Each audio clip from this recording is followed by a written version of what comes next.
आमच्या लालबागला किंवा प्रभाग क्रमांक 204ला आज खरंच भाग्याचा दिवस आहे. शाखांच्या सभांना वंदनीय हिंदू हृदय सम्राट आज मोठ्या साहेबांची आठवण येते. ती आठवणात पुन्हा आली. उद्धव साहेब तुम्ही शक्यतो आल्यासारखा आनंद हा लालबागच्या राजाचा उत्साह वाटतो, आनंद वाटतो. अलीकडेच विधानसभेच्या निवडणुकीचे निकाल लागल्यानंतर काय मोठे प्रचंड आकडा आला. आदरणीय उद्धवजी साहेब म्हणाले अनाकलनीय आहे. आणि उभ्या एवढा विजय मिळून सुद्धा कुठे उत्सव नाही, आनंद नाही, फटाके नाही, मिठाई नाही, सन्नाटा होता महाराष्ट्रात. पण ज्या दिवशी आदरणीय उद्धवजी साहेब आणि आदरणीय राज साहेब एकत्र आले आणि उभ्या महाराष्ट्रात आनंदाला उत्साह झाला, साजरा झाला. परवा जेव्हा युती जाहीर केली तेव्हा त्यांचं भाग्य नाही आमचं भाग्य असं की साहेबांनी युती जाहीर केल्याबरोबर उभ्या महाराष्ट्रात पेढे वाटप, ढोल बिल वाजले गेले. हा आनंद वर्णने करता येणार नाही, इतिहासात दिला जाईल. तो ऐतिहासिक क्षणाला आपण सगळेजण साक्षीदार आहोत, आपण भाग्यवान आहोत. आज काय झालंय की आदरणीय उद्धवजींचा गळा खराब झालाय. मला अजिबातच त्यांना आवाज येत नाही, फुटत नाहीये. मी जवळजवळ वरळीच्या दादरच्या पासून सगळ्या प्रभागांना ते भेट देत आले. त्या भेटीत मी सोबत आहे. कुठेही त्यांनी बोलले नाही, भाषण केलं नाही. म्हणून त्यांनी मला आदेश दिला की अरविंदजी तुम्हाला बोलावं लागेल. मी फक्त 2 मिनिटं, अजूनही साहेबांना अनेक शाखांना भेटी द्यायच्या आहेत. फक्त एकच सांगेन, तिकीट मिळणं आणि तिकीट मिळायला विजयी होणं या दोन्ही गोष्टी वेगळ्या आहेत. अनेकांना वाटतं, माझ्या आयुष्यात अनेक प्रसंग मी जवळून पाहिले. पण एक उदाहरण मी तुम्हाला सांगतो जाणीवपूर्वक साहेबांची आठवण म्हणून. साहेब 1 मिनिटात एक उदाहरण सांगतो. भुसावळला विधानसभेची निवडणूक 1995 मी प्रभाग साहेबांनी मला संपर्क करून केला होता.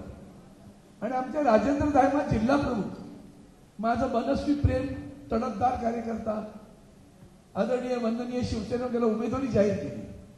वंदनीय शिवसेना प्रमुख स्वतः सभेला आले. भुसावळच्या सभेत वरती बोर्ड लागला होता, राजेंद्र दायमा यांना प्रचंड मताने विजयी करा. आणि साहेबांना कुठून तरी कुणकुण लागली, गडबड होईल काहीतरी, त्याला त्याचा पाणव करतील पराभव. मग साहेब म्हणाले काय करायचं, बदलायचा. साहेब सभेला आले, व्यासपीठावर राजेंद्र दायमा उमेदवार बसलाय. त्याच्या समक्ष साहेबांनी सांगितलं मी इथला उमेदवार बदलतोय आणि मी दिलीप भोळे यांना उमेदवारी देतोय. ही उमेदवारी दिल्यानंतर अर्ध मैदान उठून नाचलं. आणि त्यानंतर दायमाने काय केलं असेल हे मुद्दाम सांगतो. निश्चयचं एक वेगळं उदाहरण. माणूस आहे, दुःख होणं स्वाभाविक आहे. रडला, मी त्याच्यासोबत, डोळे माझे डोळे देवदेवले असतो. मित्र होता, प्रेम होतं, रडलो. एक दिवस दायमा घरी थांबला, जिल्हा प्रमुख. दुसऱ्या दिवशी आला, बाई चलो प्रचार सुरू करेंगे. आणि दिलीप भोळेच्या प्रचाराला लागला आणि दिलीप भोळेचा 15,000 मतांनी विजयी झाला. हा विषय लक्षात ठेवा. आजचे गद्दार सरड्यासारखा रंग बदलतात. सरड्यालाही लाच वाटत असं चित्र आहे. आणि म्हणून मी फार अधिक बोलत नाही.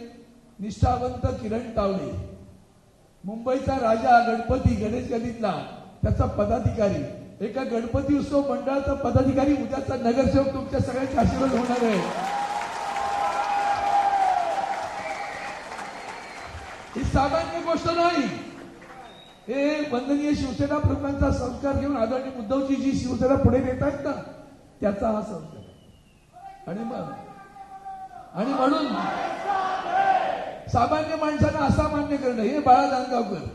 आठवतं का बासगाव मध्ये भुजबळांचा पराभव केला होता एका शिवसैनिकाने, तो विसरता येणार नाही लक्षात ठेवा. आज काय आनंद आहे, गंगा जमुना एकत्र आहेत. एकत्र गंगेचं आणि जमुनेचं पाणी न्यावं लागत आहे. आणि त्याच्या सरस्वती पण आहे. बरं शरद पवार असते, ती कधी कधी लुप्त असते, कधी दिसते. पण हे सगळे त्रिवेणी संगम आपल्याला पाहायला मिळतोय.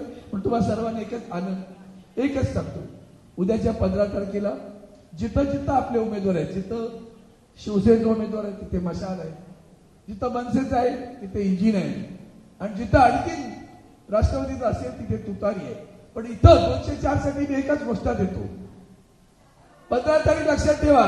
तुमच्या मनात, तुमच्या डोक्यात, तुमच्या हातात, तुमच्या मनामनात, ताईच्या मनात, दादाच्या मनात, काकाच्या मनात, सुधीरच्या मनात, बाळाच्या मनात, अरविंद सावंतच्या मनात आणि तुमच्या सर्वांच्या मनात आणि 15 तारखेला मशाल निशाणी समोर बटन दाबून आपण विजयी करा विशाल.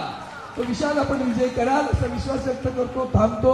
आदरणीय उद्धवजींना अनेक ठिकाणी जायची जर परवानगी. एबीपी माझा, उघडा डोळे बघा नीट.